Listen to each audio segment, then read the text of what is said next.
Hello दोस्तों, welcome to my YouTube channel Rozgar classes 124 में आपका स्वागत है। साथियों, जैसा कि आप सभी को पता है, आरआरबी जेई और टेक्नीशियन के एग्जाम होने वाले हैं। उसी को देखते हुए आज हम मैथमेटिक्स का सेट 1 करेंगे, जिसमें कुछ महत्वपूर्ण प्रश्नों को लिया गया है। तो चलिए अपना सेट स्टार्ट करते हैं। पहला प्रश्न है, दो संख्याओं का योगफल 8 है और उनका गुणनफल 15 है। उनके व्युत्क्रमों का योगफल क्या हो? तो मान लेते हैं जो दो संख्याएं हैं वो a, b है। इनका योगफल हो जाएगा a plus b equal to 8 और उनका गुणनफल हो जाएगा a इंटू b बराबर 15। उनके व्युत्क्रमों का योगफल पूछा है, तो इनसे व्युत्क्रम संख्याएं हो जाएंगी 1/a और 1/b। इनका योगफल 1/a प्लस 1/b। एलसीएम ले लेंगे a into b, b plus a। अब b प्लस a या a प्लस b का मान जो दिया है वो दिया है 8। a इंटू b का मान दिया है 15। तो यही इसका आंसर हो जाएगा 8/15। तो ऑप्शन डी सही है, 8/15। चलिए अगला प्रश्न स्टार्ट करते हैं। एक धनराशि पर 3 वर्षों के लिए 10% वार्षिक दर पर साधारण ब्याज तथा चक्रवृद्धि ब्याज का अंतर 31 रुपये है। तदनुसार वह धनराशि कितनी है? अब इसे शॉर्ट तरीके से देखते हैं। तो मान लेते हैं कि वह धनराशि 1000 यूनिट है। अब इस पे 10% वार्षिक ब्याज की दर से 3 वर्ष का चक्रवृद्धि ब्याज और एसआई निकाल लेते हैं। तो ये हो जाएगा 100 रुपया, 100 रुपये और 100 रुपये, यहाँ 10 रुपये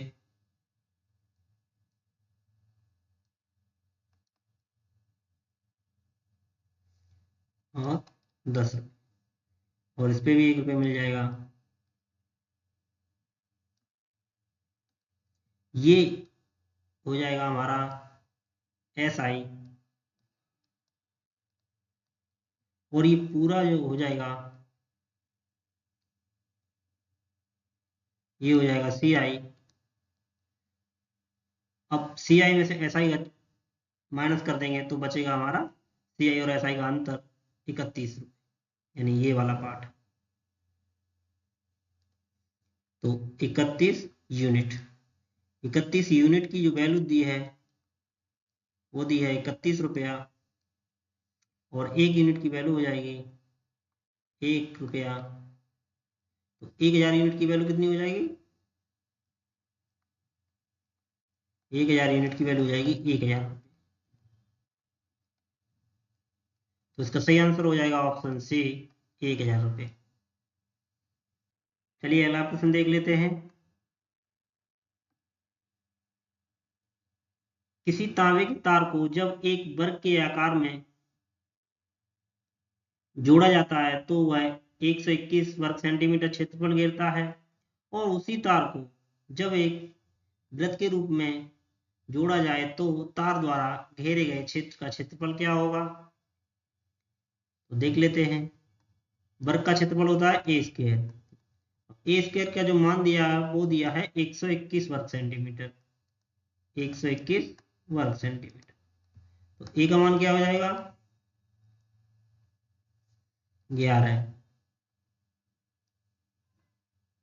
11 सेंटीमीटर हो गया। अब वृत्त के रूप में जोड़ा जा रहा है, तो जो वर्ग का परिमाप होगा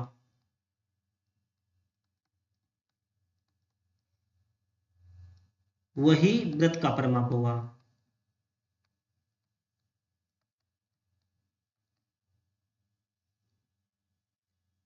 तो वर्ग का परिमाप हो जाएगा 4a इंटू वृत्त का परिमाप हो जाएगा 2 पाई r। अब 4 इंटू ए का मान दिया है 11, 2 का मान 2 और पाई का मान 22/7 इंटू r। अब आर की वैल्यू यहाँ से निकाल लेंगे तो 22 दूनी 44 और 11 चक 44। आर का मान जो आ जाएगा वो 7 सेंटीमीटर आ जाएगा। अब यहाँ से वृत्त का क्षेत्रफल निकाल लेंगे। जो वृत्त का क्षेत्रफल होता है वो होता है पाई आर स्क्वायर। पाई का मान 22/7 और आर का मान हमने 7 निकाल ही लिया तो 7 स्क्वायर। 7 से घात कट जाएगी तो जो आंसर आएगा वो आएगा 154 वर्ग सेंटीमीटर। अब 154 वर्ग सेंटीमीटर ऑप्शन बी सही हो जाएगा, 154 वर्ग सेंटीमीटर। तो चलिए अगला प्रश्न देख लेते हैं। ए, बी और सी मिलकर किसी कार्य का 30 मिनट में पूरा कर सकते हैं तथा ए और सी मिलकर उसी कार्य को 50 मिनट में पूरा कर सकते हैं, तो बी अकेला उस कार्य को कितने समय में पूरा करेगा। दिया है ए प्लस बी प्लस सी किसी कार्य को 30 मिनट में पूरा कर सकते हैं और ए प्लस सी उसी कार्य को 50 मिनट में पूरा कर सकते हैं। इनका एलसीएम निकाल लेंगे, ये टोटल वर्क हो जाएगा 150। अब इनकी क्षमता निकाल लेंगे तो 30 से 150 को डिवाइड करेंगे तो ये 5 बार जाएगा और ये 50 को 150 से डिवाइड करेंगे तो 3 बार जाएगा। अब जो बी की क्षमता आ जाएगी वो आ जाएगी 2। अब जब बी की क्षमता आ गई, सॉरी, बी की क्षमता आ गई वो आ गई 2। अब टोटल कार्य दिया है 150। जब 150 एक बी कार्य करेगा 2 की क्षमता से तो कितना टाइम लगेगा, 75 मिनट। तो इसका सही आंसर हो जाएगा ऑप्शन बी, 75 मिनट। बी द्वारा उसी कार्य को करने में अकेले लिया गया समय 75 मिनट है। मैं आशा करता हूं यह क्वेश्चन आपको समझ में आया होगा। तो चलिए अगला प्रश्न देख लेते हैं। 10 वर्ष पूर्व ए तथा बी की आय का अनुपात 3:5 था, अतः उनकी वर्तमान आय का अनुपात 2:3 है, तो उनकी आय क्या क्या है। चलिए देख लेते हैं। ए अनुपात बी, जो 10 वर्ष पूर्व की आयु दी है वो दी है 3:5 और इनकी वर्तमान आयु का जो अनुपात दिया है वो 2:3 दिया है। और तरीके से देखेंगे, ये प्रेजेंट यानी वर्तमान है तो इनका डिफरेंस 2 और इसका डिफरेंस 1। इसमें हम 1 का मल्टीप्लाई कर देंगे और इसमें 2 का मल्टीप्लाई कर देंगे तो ए अनुपात जो बी का वास्तविक रेशियो हो जाएगा वो हो जाएगा 3:5 और 4:6। अब 5 से 6 हुआ और 3 से 4 हुआ, दोनों में 1 यूनिट प्लस हो रहा है। अब ये कितने समय में हो रहा है, ये 10 वर्ष पहले की आयु है और ये वर्तमान आयु, तो जो 1 यूनिट की वैल्यू है वो 10 वर्ष। अब वर्तमान आयु पूछी है उनकी तो 4 की वैल्यू कितनी हो जाएगी, 40 वर्ष और 6 यूनिट की वैल्यू हो जाएगी 7।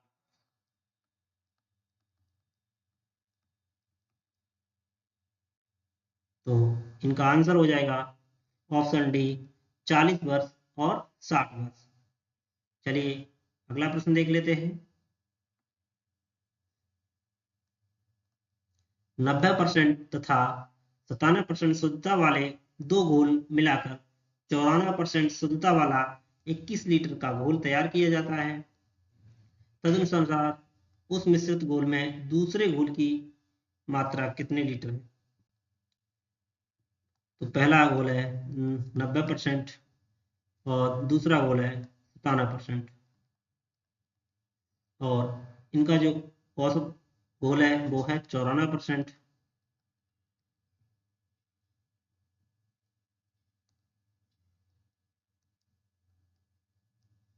तो ये बचेगा 3% और ये हो जाएगा 4%। अब ये टोटल घोल कितना है? 7 यूनिट की वैल्यू कितनी दी है? 21। 1 यूनिट की वैल्यू हो जाएगी 3 लीटर। पहले घोल में जो घोल होगा वो होगा 3 × 3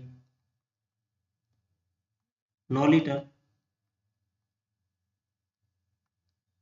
और दूसरे घोल में होगा 4 × 3 12 लीटर। पूछा है कि दूसरे घोल में मात्रा क्या है, तो दूसरे घोल में 12 लीटर, तो इसका सही आंसर हो जाएगा ऑप्शन बी 12 लीटर। अगला प्रश्न देखते हैं। Sec A minus cos A का whole square plus cosec A minus sine A का whole square minus cot A minus tan A का होल स्क्वायर को हमको सॉल्व करना है। तो चलिए सॉल्व करते हैं। इसका ए माइनस बी का होल स्क्वायर खोल लेते हैं। Sec A square A minus plus cos square A minus 2 sec A into cos A plus cosec square A plus sine square A minus 2 sine A cosec square A cosec A, इसको खोल लेंगे minus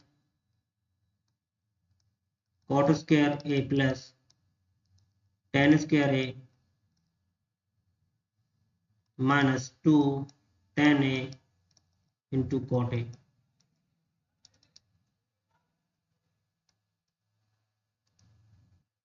अब sec और cos cut जाएगा, ये एक दूसरे के अपोजिट होते हैं, और साइन और कोसेक कट जाएगा, और टेन और कॉट कट जाएगा। अब बचेगा हमारे पास sec square A plus cos square A minus 2 plus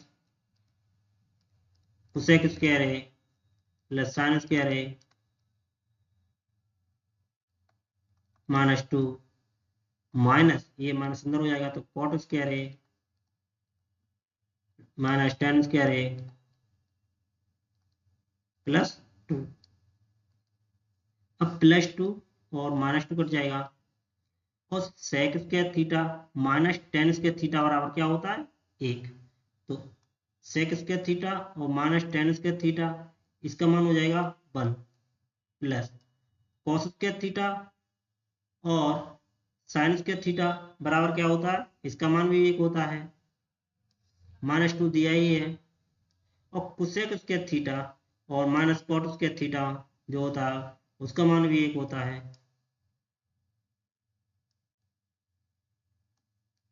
तो इसका जो मान आएगा वो आएगा 3 माइनस 2 बराबर 1।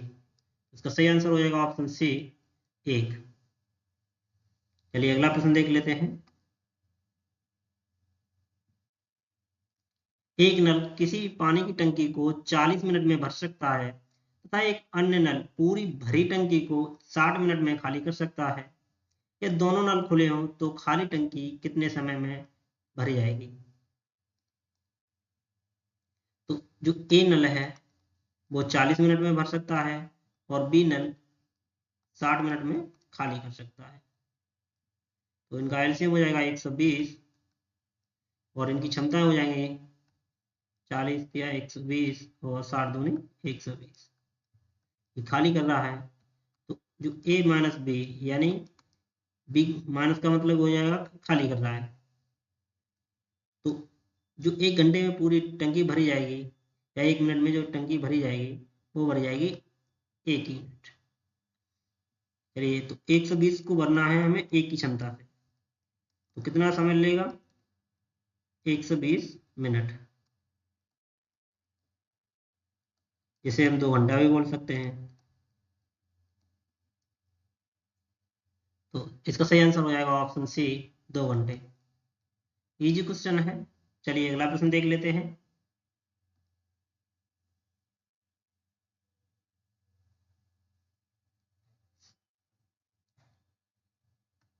2304 डिवाइड बाई 256 माइनस 11।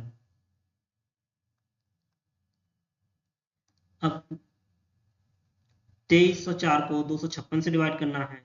देखते 6 के से 4 यूनिट कब आता है, तो 6 में 4 का गुणा करेंगे तो 24 आएगा, मतलब 4 लास्ट डिजिट हो जाएगा। अब 4 से तो ये छोटा रहेगा, 4 दूनी 8, लगभग 900 के समथिंग हो पाएगा, 900 1000। तो हम देखते हैं और कौन सी बात है, तो 9 के में देख लेते हैं। 9 6 54, 9 5 45, 0, 9 2 18 5 23, यानी ये जो जा रहा है ये पूरा 9 बार जा रहा है,